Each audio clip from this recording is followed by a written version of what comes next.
What's up YouTube, it's MC Chill. Just wanted to talk about face masks a little bit. I'm going to start this by talking about the negative side effects of wearing face masks, and then maybe some things we can potentially do to overthrow this rule so that people do not have to wear these things, because technically nobody should be wearing face masks. But let me start with the negative sides of why they're bad.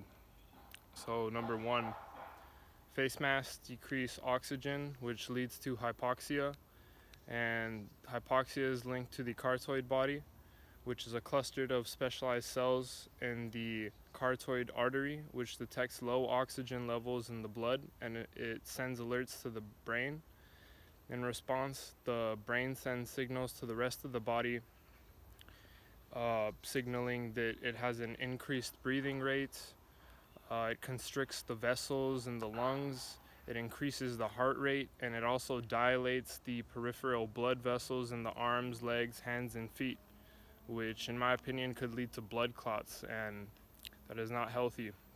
So number two, as to negative side effects of wearing face masks, is that it increases carbon dioxide, which leads to hypercapnia, which is an abnormally elevated carbon dioxide levels in the blood. And it also leads to respiratory acidosis, which is a condition that occurs when the lungs cannot remove all of the carbon dioxide in the body, and this causes body fluids, especially the blood, to become acidic. So because our bodies are naturally made of carbon and we are wearing a respirator or mask that recycles the carbon back into our own lungs, this could make our bloodstream acidic. Number three, it increases our sympathetic response, which is a fight or flight reaction, which increases cortisol. Cortisol is a stress hormone released by the adrenal glands. They're important for helping your body deal with stressful situations. However, when the cortisol levels are too high for too long, the hormone can hurt you more than it helps. So this can be led to anxiety, high blood pressure, or even stroke, depending on the healthiness of one's body.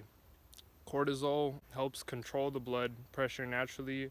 It increases the body's metabolism of glucose, and it reduces inflammation. But if the cortisol levels are too high for too long, this could cause the effects to be reversed, in which it would not be good. Number four, it increases blood pressure. I already spoke about that earlier. Number five, it suppresses the immune system, which increases susceptibility to infection. Number six, those with respiratory or heart conditions have an increased susceptibility for developing a life-threatening condition.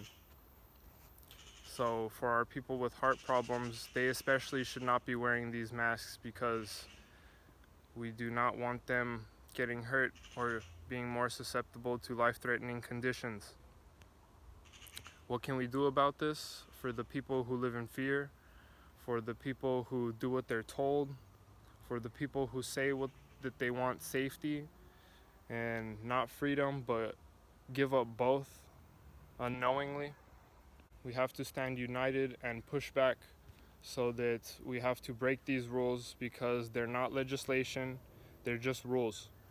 And if we allow them to continue with this, it's going to get worse and worse. You should not be wearing a mask anywhere, because if any business asks you to wear a mask, you have three options. Option number one is that you can tell them that it's bad for your health. And if they're claiming that it's good for your health, you can ask them to provide you with proof of claim, because you can provide proof of claim that it's bad for your health by bringing them a study if you wish.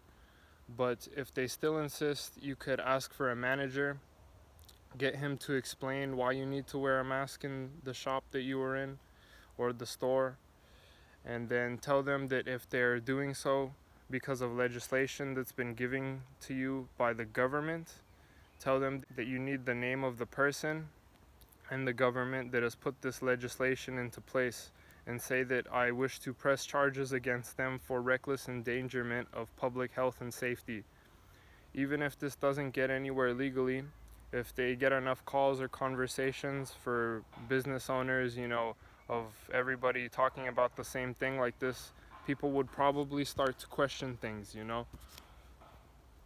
Um, and speak to them in a language that they understand, and try and not be too, you know, conspiratorial while explaining it, and this might just work. Number two, you can boycott the store if you are required to adhere to insane restrictions, because money talks. And if enough of us don't spend at these places, then they'll soon get the message. This has been done in previous places, not just for laws, but I know I've heard of stories of Jamaicans when gas prices gets too high, they do not spend gas, or they just all don't buy gas altogether, and then immediately the prices drop. However, this could be used probably to overthrow a corrupt law or rule which does not have the public's best health and safety and measures of them first. Number three, alternatively, you can take the medical route and say that I will not be wearing a mask for medical reasons. And if they ask you why, you can say that I am not legally required to disclose my medical conditions. Be upfront and respectful, and you shouldn't have any problems. But yeah, man, these are just a couple of ways that I found on the New Earth page to potentially overthrow these laws. If you guys can think of anything else clever or something we can do as a collective to get rid of these rules, write down in the comments below. But thanks for watching. I hope you guys participate in this with me and collectively do something to get rid of these fascist laws. Thanks for listening. This is MC Chill. Y'all stay safe, focused, and balanced. Stay up. Peace.